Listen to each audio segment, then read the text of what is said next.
Welcome to Winds Howling, a companion podcast to the Witcher TV show on Netflix. We'll be diving deep into each episode of the show and exploring the larger context of the story from the games and novels. I'm Brett. And my name's Abu.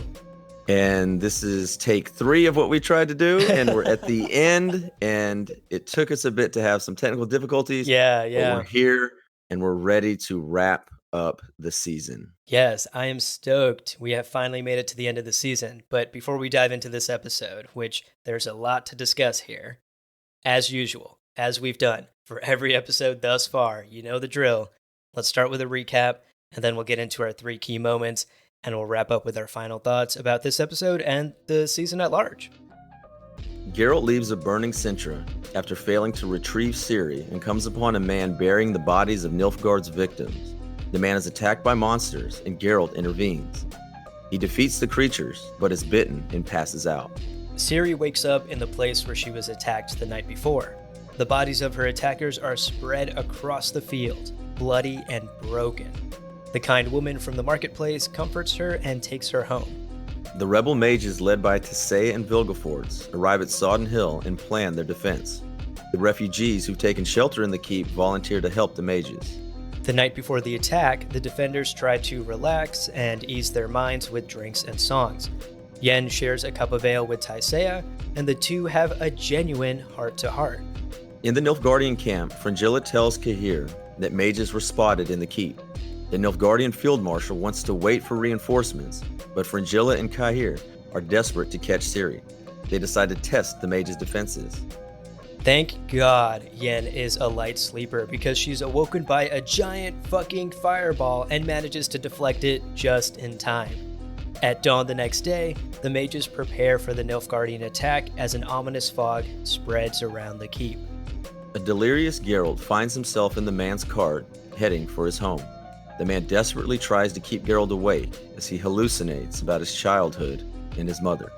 So we're not going to waste a lot of time describing everything that happens at the defense of Sodden Hill, but suffice it to say that it's desperate and bloody. The bodies pile up on both sides as the mages mount an impressive defense, but are pushed back by overwhelming numbers. Special shouts to Coral for snapping the necks of like 30 dudes. Very cool. Vilgefortz crosses swords with Cahir, and against Yen's warning, he uses up all his chaos, loses his 4 swords in the process, before being kicked down a hill and definitely entering the concussion protocol. Geralt wakes up and takes one of his Witcher potions. He asks the man to take him to the Blue Mountains to take him home. He falls back into his hallucinations as the man rushes the horses onwards. Geralt has visions of being abandoned by his mother and hears a voice of a man, presumably Vesemir. At Sodden Hill, all hope seems lost. The defenders have taken heavy casualties, and a wounded Yennefer stumbles out of the gate. Vilgefortz wakes up and murders one of the northern defenders, ignoring Yen's telepathic pleas for help. Geralt hallucinates Renfri and Yen and his mother Visenna. He jolts awake as the voice of his mother tells him to find his destiny. The merchant thanks Geralt for saving his life from the monsters and offers him the Law of Surprise. Geralt says a cup of ale will be payment enough. A wounded Tissaia tells Yen to unleash her power and repel the Nilfgaardian invaders. Yen releases all of her pent-up emotions and sets the world aflame, burning the Nilfgaardian soldiers and everything else, too. King Foltest and the northern reinforcements arrive. The Battle of Sodden Hill is over, and the North has prevailed. The kind woman tucks Ciri into bed, and Ciri can relax for what's probably the first time since the attack on Sintra. Unfortunately, she's woken by her memory of Calanthe telling her to find Geralt, and by a voice screaming for Yennefer. She leaves the home the next morning and rushes into the woods, presumably towards Sodden. Geralt arrives at the same house and overhears the woman talking about Ciri. He walks into the woods and runs into his child's surprise. She goes into his arms, and you can see relief wash over his face. Ciri pulls back and asks him, "Who is Yennefer?" Credits roll, cut to black, and Season 1 of The Witcher concludes. And with it, our wait for Season 2 has begun, but let's finish our 4 key moments, right? Yes, yeah. So I sort of cheated. I mean, it's the last episode. Y'all get I'm four feeling a little today. spicy. Right, right. So instead of our usual three key moments, I wanted to actually pick apart four moments in this episode that I thought were actually pretty key to the characters and to the story that's being told. And they're relatively short. So I figure we'll be able to cover them in a fair amount of time. The first moment that I picked here was at the keep in Sodden Hill, and it's the night before the attack. Preparations have been made. The refugees are making bows and arrows. The defenses have been created for the keep, and Yen and Taisea share a cup of ale. And I think here, for the very first time, we see some genuine heart to heart between Taisea and Yen. Yeah, this is, the common trope of you're going to have a battle. So the night before the battle, you kind of have everybody trying to relax and they all speak of, oh, we're all going to die. And are you ready to die? And there's no way we're making it out of this alive. But of course, everybody who usually says that does make it out alive because they're a speaking character on a TV show and they're not going to pay that money to an extra to say that and then have them die. But it did seem where at least this, and you could account it to the ale, but their guards are down, and Tisea and Yin are getting their heart to heart, and there's no animosity here. It's we're in this together. We might not see this time tomorrow. So get everything out and let's actually get an understanding of each other. Yeah, I think for the first time, they're speaking to each other as equals. The relationship is no longer, I am your teacher, I am your mother figure, I am more powerful than you. I think for the first time, Taisei and Yennefer are speaking on the same ground. They're equals and they're talking mage to mage, woman to woman, and they don't know if they'll live to see tomorrow. And I think that sort of forces them to open up. Say both of them have been humbled completely. Yes. Where Tisea was the rectress of Aretusa, had all this power. She is now an outcast of the Brotherhood, if you will. You can call that a power struggle that she lost for the Brotherhood. So she's in her and Vilgefortz, who are, they're now leading this defense together. And then Yen, who has been humbled by everything, she's felt betrayed by Geralt. She was just straight rejected by Istrid as far as her two main lovers are concerned. She still doesn't really know, I think, what she's doing or what she's even really doing there. It's just, hey, I'm wanted here. I'm needed here. I'm going to do something. Yes, exactly. Before we get into sort of Yen's psyche, I got to back up because you brought up a little something something between Tessea and Vilgefortz. I just need a yes or no from you. Are they fucking? Oh yeah, Daddy Vilgefortz, I think as the kids are saying these days. Oh no, that was definitely a oh yeah, they've got a history there. And going back to the book lore that Vilgefortz does, and this is no real spoiler, Vilgefortz does make it seem that he had a former flame that was a mage. But in the books, it's never really said. It's never So I confirmed. think this is just kind of a, oh damn, was it Tisea? Yeah, this what I thought was kind of fun and cheeky, and you know, like good for you, Tessea. I get it. Vilgefortz is a fucking catch. Yeah, Have you no seen kidding. him? Hell, they both are. They both are. Yeah, good for both of them. Absolutely. I do also want to mention there was a scene before Yen walks over and has ale with Taisea where Yen talks to one of the refugees, this woman who has lost everything. She's lost her farm, she's lost her kids. Nilfgaard has taken everything from her, and she has nothing left except to fight. That's why she's volunteered to stay and fight. And I thought this was interesting because Yennefer here is a little bit lost. You mentioned this earlier. She's here because, again, she's wanted, she's needed. Tisea asked her personally, but she still sort of doesn't have a purpose in life, and she doesn't know where or how she wants to approach the rest of her life. And here, I think she saw that maybe she has a bit more privilege and definitely quite a bit more power than your average citizen of the continent. Like, this woman lost everything and is now willing to effectively fight Nilfgaard with little to no training and absolutely no power. She doesn't even have the magical power that Yen has when she makes those copies of the arrows. And the woman says, "Oh, I wish I could do that." And Yen replies with, "Oh, it's just magic. It's not real." Well, it's more power than this woman has. I thought that was interesting. It was interesting for Yen to see that contrast of, oh, wow, I maybe have more privilege than I thought I did. Yeah, it was a realization. And before getting into that, I believe that this character was Meritus. And if I'm correct on that, the actress there was the voice actress of Iris von Everett in The Witcher 3 in the Hearts of Stone expansion. Oh, wow. That's a fun little fact. I didn't Yeah, realize a that. little fun fact there. And also, I think that's only two because Taseya's actress was Anna Henrietta. So they're kind of throwing a couple of them in there. So I thought that was pretty cool. Yeah, that is cool. And yeah, I do think that scene right there went to show that it kind of softens Yen in the sense of where, again, she's very nihilistic, very just whatever, I don't care.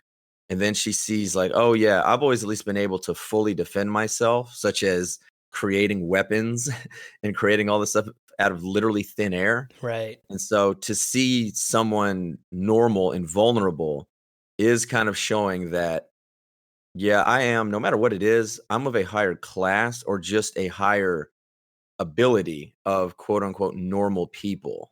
I figured you would love this scene because you are always looking out for the little guy. You're worried about the peasants. You're worried about the everyday farmer. And I'm glad we got to see a little bit of their perspective here. Yeah, most shows like this, especially when it comes in, because we never really follow the quote unquote little people. This is actually showing like they matter. They're here. They're suffering. And our mages, our witchers, and our soldiers, your Kairs and all of them, like they're generally going to be fine unless they die. But if they don't, they'll always be able to protect themselves or at least have a say. But again, these refugees whose homes have been destroyed, this is it for them. And even if they win the battle, it's like, well, we're not going back to what it was. Right. There's like no life for them to return to. It's all Yeah, been it's taken literally just away. what the hell? We'll just fight here and hope for a tomorrow. Yeah, exactly. Exactly. So let's talk about the actual conversation between Yen and Tesseya. It's very quick and it's relatively short, but I think there's a couple of lines that are worth digging into and picking apart. One thing that Yen says that I think really tells us where her headspace is at this moment is, quote, I've lived 2 or 3 lifetimes already. And Taiseiya says, and you haven't been satisfied with any of them. And Yen says, yeah, like I haven't. And I think this is just, it's haunting, it's sad, it's heartbreaking to see that Yen has come so far and like still has not quite come as far as she wanted to or could have hoped for. I think it's quite sad to see Yen in this state right here. Like she is, I believe her when she says, I'm ready to die. At this point, she doesn't have anything that she considers, or it seems, to live on or live for, as she's saying here. Yeah. And I think that probably helps her fighting because she's got nothing to lose and she's ready to die. And to not make an exact analogy, it's almost like that cornered dog where back's against the wall, you got nothing else to lose. You're not fleeing. So it's just time to fight. But it really shows that this is the nadir of her experience and that nothing for her has worked out the way she thought it would or wanted it to. And here we are at the ruins of this elven castle. And what the hell? Let's go for it. Right. She even brings up, and I'm glad we got this little nugget of info. She brings up this idea that she has no legacy to leave behind. She has no family. And you can see sort of the pain and regret on Tessa's face, I think. The fact that Yen is still, she's maybe not obsessing about it as much as she did a couple episodes ago about having a child, but it still hurts, it's still something she carries with her. It's a regret she has. And it's probably something she'll think about for the rest of her life, that she cannot have her own children. It's an eternally open wound where she might not be obsessing about it, but it's always there. And she's clearly by this point never going to be able to let it go. Yeah. Yeah. And then this conversation ended on I think, a relatively positive note. I think for the first time in their very long and tumultuous relationship, Taiseiya offers some genuine, heartfelt, positive advice to Yen. She walks away and Taiseiya says, Yen, you still have so much left to give. You still have so much life left to give. And I think here, for maybe the first time, we recognize how relatively young Yen is. I mean, Yen is like decades and decades old. She's lived multiple lifetimes. She's a sorceress. But on the timeline of a sorceress, she's still relatively young. Like Taisea, we sort of realize here is probably like really old. Yeah, and really old by mage and sorceress standards is really old, like Old Testament old. Yeah, yeah. So that's sort of a moment where like advice from the elders to the young is what I got out of that line. Like, hey, I know you're going through a tough time. I went through it too. You feel like there's nothing more in life, that you've experienced everything. Trust me, as someone who has lived way longer than you, life has so much more to give. You just got to hold on and get through this dark time that you're in. And I thought that was a genuinely positive message for Tessaya to give Yen. Okay, let's move on to our second key moment. So, this one is the moment where Geralt confronts his mom. This is not the first hallucination where he imagines maybe it's a dream, maybe it's part reality. It's very hard to tell, but it's a younger Geralt.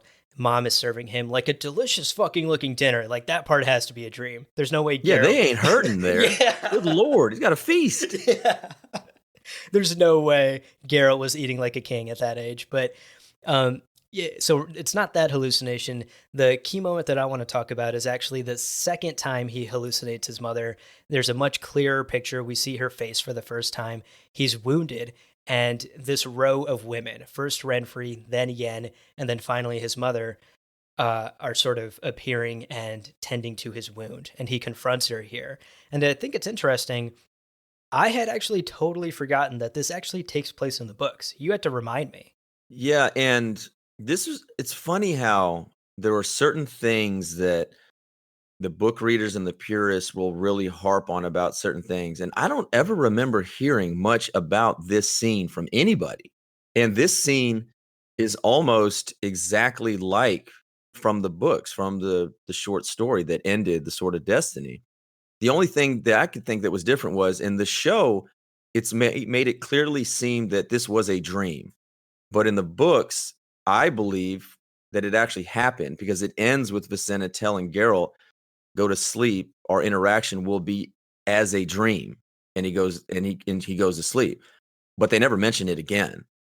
Like they don't mention it when he wakes up, "Oh, it was so and so." So to me, it actually happened in the books. But a big change also was the anger of Geralt was really in the show, where in the books he Yeah. was in a hallucinatory mode and it was more like sad. But in here, I mean, we see him like, you don't get to use that name. You know, Oh, Vesemir gave me that name. And I mean, you can just tell that, oh man, he is just irate. he is hurting. Yeah, I think this performance in this scene was my favorite of the entire season from Henry Cavill.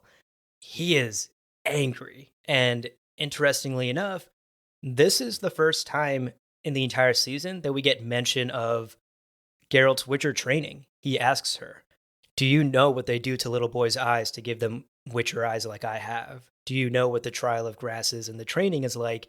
Do you realize that only a third of these young Witcher candidates even survive and make it past the trials?" It's interesting that we waited this long to actually learn more about the Witchers, but I'm glad we did. We got to see that Geralt is harboring a lot of pain himself. This like pain of abandonment from his mother. There's even hints in the show that maybe he's a child surprise. There's a quote here that I want to read. Geralt says to his mother, quote, "You trusted destiny rather than trying to find me yourself." So does that mean Geralt was also a child surprise that Vicenna gave up? I don't know. Like, I'm not sure what direction the show is taking it.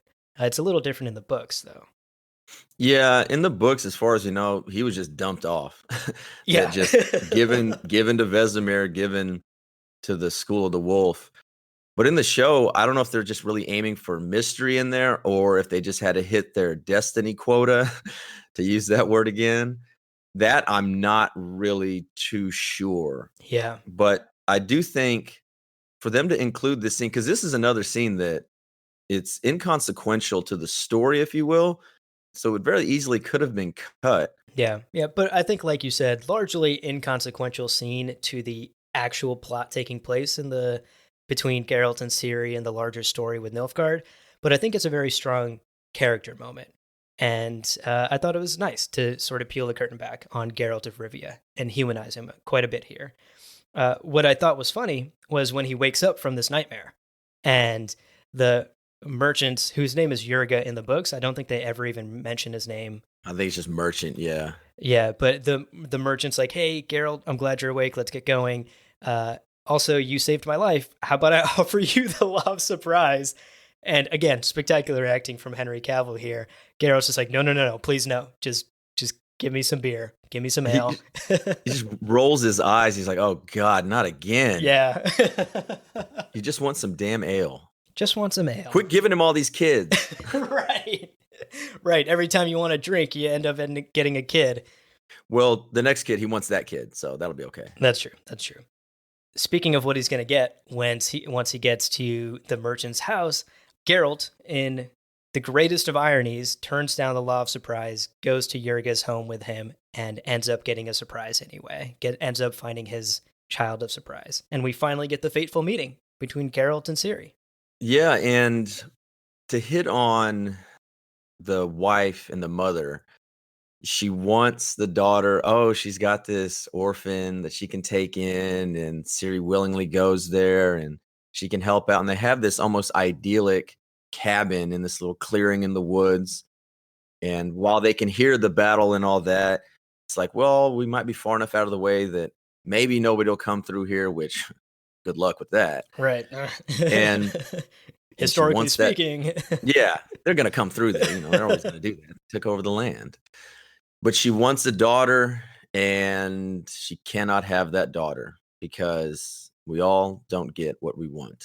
Right, right. I loved this scene. This was actually the third key moment I chose here. We'll get to Geralt and Ciri meeting here in a second, but quickly I wanted to touch on this little tiny scene in the entire episode. It barely takes up more than a few minutes, but I thought it was extremely touching.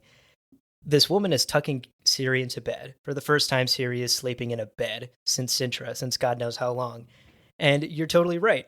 This woman, who seemingly has everything, she has this loving husband, she has a son, she tells Ciri herself, I have health, I have food, I have a roof above my head. But the one thing I don't have is a daughter. I think it's notable that this woman actually says the word everything. And they actually hang on that word for like just a second too long, just a hair's breadth too long. I believe that's intentional. If you think back to Yennefer and the episode with the Djinn, she repeatedly tells everyone, she tells Tisea, she tells Geralt that she wants everything. And for Yen and for Geralt, part of that everything is a life of comfort, a life that they have never had the option to have family, love, support, comfort, happiness. Those are all things that this kind woman has. And even then, this woman is like, oh, I wish I had a daughter. So I think it's very human of all of us to want the thing we don't have. And for Yen and Geralt and people like them, that thing is love and family and comfort. For people like this woman who have love and family and comfort, it's potentially something else, like a daughter. Yeah, I'm glad you brought that up because something there, and I remember the first time I watched it, I didn't think much about this scene because of everything that happens in this episode, because everything we've talked about is interspersed with the battle scene, and your adrenaline gets pumping for that. And we'll talk about it at the end, but it's just incredible to go from that, and then you have to slow it down, and you get these slower scenes, and then you go right back to the battle. And so by this point in the episode, I was almost exhausted. And so I use this almost to be like, okay, let me gather my thoughts. Oh, did that just happen before? So a lot of this went over my head that first time. But I do like that out of it, Ciri realizes, wow, these are genuinely good people. And this entire kingdom, Nilfgaard's not quite an empire yet, is invading, trying to find me. And they're going to find me. And with it comes the death and destruction, pretty much that Dara said, that it's going to follow you.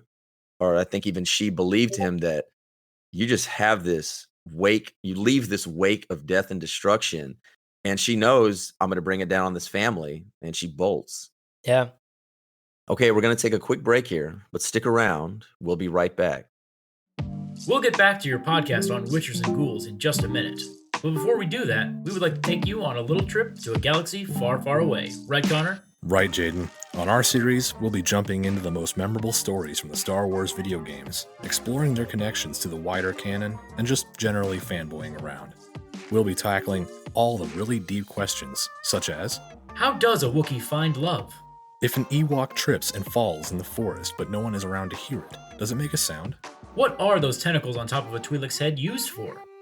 All that and more on the Star Wars series right here on Lore Party.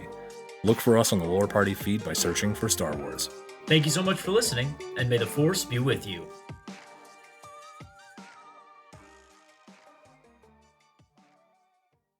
All right, so let's finally talk about our final key moment. And of course, it's this moment in the woods where Geralt and Ciri run into each other's arms, and the two most important characters of this story are united by destiny and finally find each other. This is quite controversial. I don't think it's an understatement to say that this scene is something that's been discussed heavily online. And we actually talked about it a couple of episodes ago when we talked about Brokilon. And back then, we said we would wait until the finale to talk about it because there were spoilers. I think now we can finally talk about it.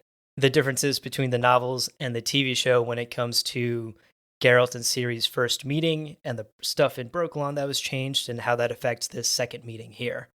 The biggest thing here is it really hit in the short story because Geralt had already met Ciri in Brokilon and he abandoned her. He left her there where she's crying, calling him basically a coward, saying, you can't run, come back. And he's like tearing up and like, no, I'll only, bring death and destruction. I have to go. And this was before the fall of Sintra. This was a younger Ciri that had ventured into Brokilon Forest because she was sort of young and rebellious, and Geralt and her met there, and they both realized, oh wait, you're Geralt, and he's like, oh wait, you're my child surprise. Like, that was their first meeting in Brokilon Forest. That wasn't in the TV show at all. We talked about this a few episodes ago. Brokilon was changed drastically, and they don't meet at all up until this finale here. So let me ask you, do you think the emotional weight of the TV show was lost here with how Ciri and Geralt meet in the TV show without that Brokilon scene? Or do you think it still landed? I can't answer that because I know the books. That's a question for somebody that did not know the story, that has only watched the show. I don't think you or me can answer that because we knew it was coming and we already are biased because of what we've already read. And so that to me is a question for you listeners out there that have not known anything. And hell, let us know if that landed. Yeah. I would actually love to get some tweets or emails about what you guys thought, because for me, I knew that this was coming. I knew they were going to arrive at the home together, and I knew that they were going to meet.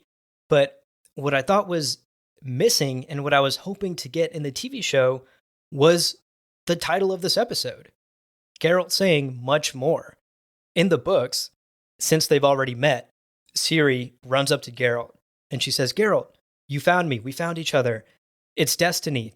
Admit it. We are destined together. I'm your child surprise. And Geralt hesitates a bit, and he embraces her and he says, no, Ciri, you're something more. You're much more. I guess it depends on the translation of what it is, because I think the American, he doesn't actually say that. He actually says, you're more than that. Like she says, I'm your destiny. Say it. I'm your destiny. And he says, you're more than that, Ciri, more than that. But again, because there's so many, there's not one like dead on, hey, this is the canon translation, that it's something in there where it's almost like the Luke, I am your father kind of thing, like that misquote from Empire Strikes Back. Yeah. That's almost what this has become. And he says, you're more than that. And so, yeah, I just think that was a huge misstep for me personally. Like, I would have loved to see that in there. That would have added weight to both Geralt and Ciri's character. It would have fit into this idea that Geralt and Ciri are more than two people who are forced together because of destiny. They have chosen each other, and there is some genuine affection, and they are family. They have chosen each other as family because they both at this point have lost their own actual family. And I think there is some emotional weight that's lost when you lose that. And what's interesting is Lauren Hissrich, the showrunner, addressed some of these criticisms. She tweeted out the final page of the script. She tweeted out the actual original script for this scene, which contained those words. It contained Geralt saying, "No, Ciri, you're not just my child surprise. You're, whatever, something more, much more, whatever the translation is." And that in the editing room eventually got cut because, as Lauren Hissrich has explained, the showrunners felt like they hadn't earned that because Brokilon had to be cut and changed as well. They didn't feel like they earned that line from Geralt, so they just stuck with the two embracing in the forest and then Ciri cutting straight to asking who Yennefer is. So I would actually agree with some of the criticisms from a lot of the fans and a lot of the internet when it comes to this final scene. I think it was emotional. I just think it didn't land as much as it did in the books for me.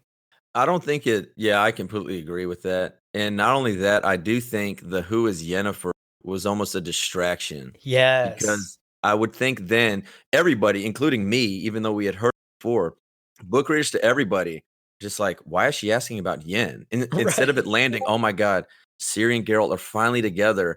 You're then confused by Yen. Wait, why is Ciri asking about Yen? Even that little line, if they had just cut that and it was just a totally silent scene of Geralt and Ciri embracing each other and you just saw the relief and the happiness wash over both of their faces, even that would have been like extremely powerful and a great way to just cut to black and cut to credits.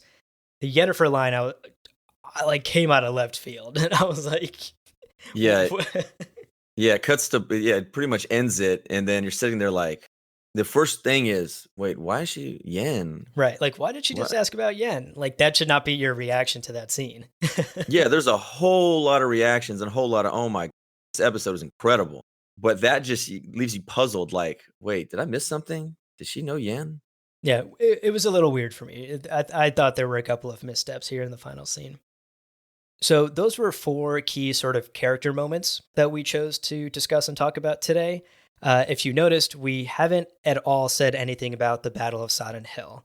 And we figured we would actually save that for the end of today's episode in our wrap up. So, Brett, what did you think about the Battle of Sodden Hill? I mean, there was a lot going on, and there was some intense action, but there were a couple of notable things that happened in the battle too. It exceeded all of my expectations. It was absolutely incredible. It's the first season of a show. The budget's only going to go up. This is the lowest the budget's probably ever going to be for the series. And I was thinking, I was like, oh my God, they're going to actually show Sodden. Okay, that could be pretty cool. But the way they did it, I thought was just awesome. And the shots of Yen like commanding and then like telepathically speaking to each mage and then seeing them do that, it was just absolutely incredible. It far exceeded anything I could have imagined and just really blew me away. Yeah, I would for the most part agree. I was very glad that we got to see some real badass and creative magic at work here. There were a couple of cringy decisions, in my opinion, like the little worms that mind control you. I was like, this is bit of a stretch for me. I wasn't too sold on that, but again, it was there to build some drama. And I was really glad that we saw Triss get her iconic burn on her neck and chest. That's a very important sort of character trait for her that is actually completely and utterly ignored in the games. Yeah, you got to make her more bangable, right? You got to make her hotter. Right, And you right. can't do that when as she states in the book, she's never going to expose her upper chest again because she chooses not to fix like the wounds that she has. But yeah, she's left in the show, I mean, almost on death's door. Yeah. And one thing too, and we can talk about this more in the season recap. I'm actually glad what they've done with Triss because I've made it no secret. Triss fucking sucks in the books. Like she sucks, but they don't seem to be going that route in the show. No, not at all. And so I actually have faith it'll be like, oh, okay, they're gonna rework show Triss, and I'm leaving open the possibility and not bringing in my book biasness of just how much Triss sucks. Yeah, I'll be interested to see what role Triss plays in future seasons. So let's wrap up with any of our big picture final thoughts. We have completed the entire season thus far. It's been a blast. We've done all 8 episodes and deep dived into each of them. What did you think about episode 8 and the finale specifically, but maybe briefly what you thought about the whole season too?